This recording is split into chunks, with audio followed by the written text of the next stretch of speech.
Hello everyone, my name is Grace and my persuasive speech is on the topic of volunteer firefighting and the financial state of volunteer firefighting. So I'm going to go ahead and get started. So volunteer firefighting is a very big staple in the fire department as a whole. We have many different people come around from all over the world, all over our towns and communities to come together. We have different backgrounds, we have different skills, we come from different jobs, everything, and we all come together into this community and we serve the community as a whole as a job. Many people don't know, but there are actually 65% volunteers out of the 100% firefighters as a whole, and the 65%, and then there are only 33% career, and numbers wise that would be 745,000 volunteers and 370,000 career people. And that is a huge difference, as career people are firefighters that are getting paid to do this job, and volunteer firefighters do not get paid. The only difference is the money. Volunteer firefighters and career firefighters do the same exact training together and have the same credentials and everything, just the only difference is they don't get paid.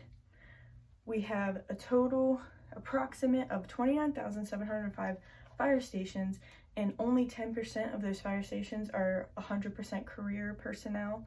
Out of the other 90%, they either have a combination station, which we call is a combi station, which would be career people and volunteers together, or 100% volunteer fire department, which is still very rare today.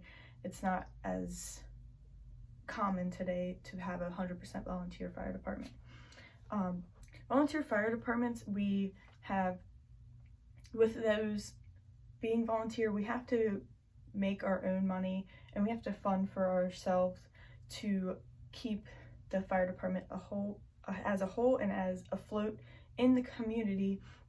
We don't get as much money from the community or the county or the state as much as career personnel do, so we really have to focus our time and energy on getting funds to stay afloat as a fire department.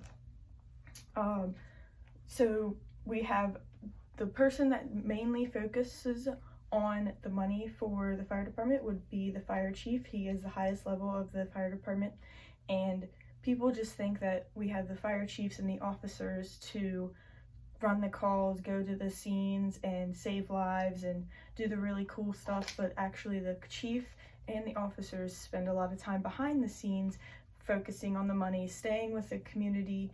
I know personally my chief at my station, he likes to sit with the council of the county and he explains to them, this is why we need money, we really need help, we are trying to serve the community.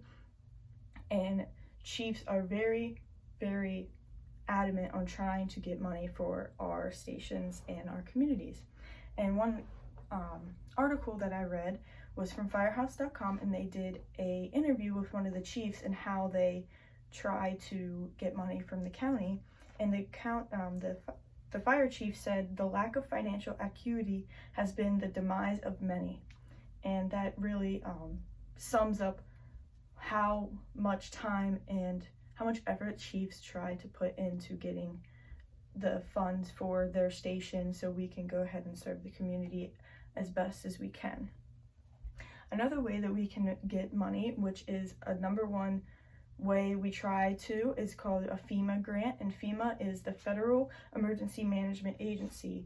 They go out and they help with hurricanes and natural disasters, but they also help with the fire department, and they yearly give out about $750 million to different fire departments. You have to apply for the grant and you don't have to pay it back, it's a grant, and that helps tremendously with fire departments. And one example I found was a fire department in Four Corners Volunteer Fire Department in South Dakota.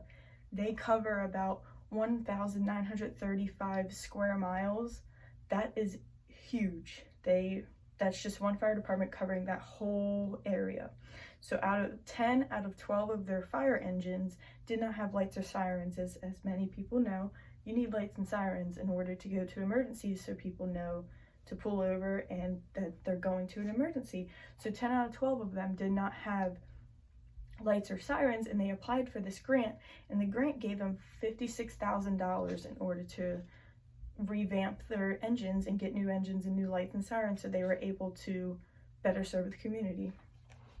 And many of you people probably know another way that volunteer fire departments get their money is from fundraisers. We have bull roasts, we have carnivals, we have food trucks, we do bingos, we do fund drives, which is what you get in the mail. You've probably seen them, the envelopes in the mail saying please donate, and we'll take at least $1 all the way up to $500, and every single dollar is counted.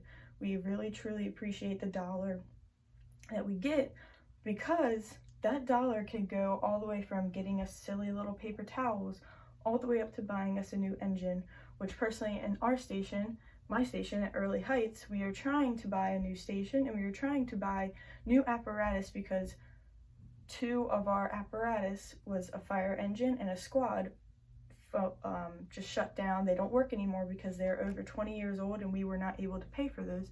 So getting that money from the bingos, fund drives, bull roasts,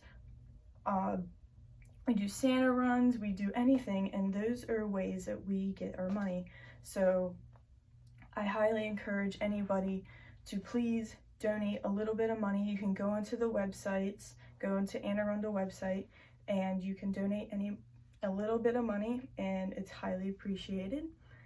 And as you see a fire engine rolling down the street and it says volunteer fire department on it, you know that you paid for that engine, and you paid for those people in that fire truck, and you paid for them to go save that life, and you can say that you saved that person's life.